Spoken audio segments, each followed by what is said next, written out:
Now let's talk about the intersection of faith and policy. That's something you've been very vocal about. You are an outspoken, devout Christian. You are also a strong advocate for the separation of church and state. But at the same time, you say your policy positions connect back to your faith. How do you balance those? Is it ever a contradiction? Yeah, it's a great question. So my granddad was a Baptist preacher in South Texas. I still attend the same church where I was baptized when I was 2 years old up in Round Rock.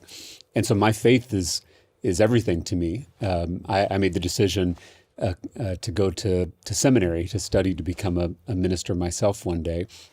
And all of this informs what I do at the Capitol. It's why I'm in public service. It's why I try to make life easier for my neighbors, which is what I'm called to do as a Christian.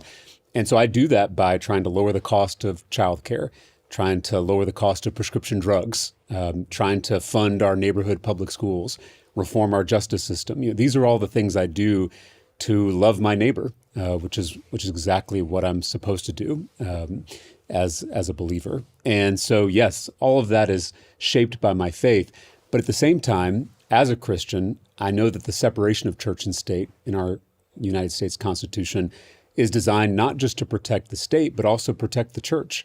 It goes both ways. And I, as a Christian, don't want the government usurping the role of the church. I don't want politicians and bureaucrats teaching my faith. I want pastors and Sunday school teachers to be teaching my faith.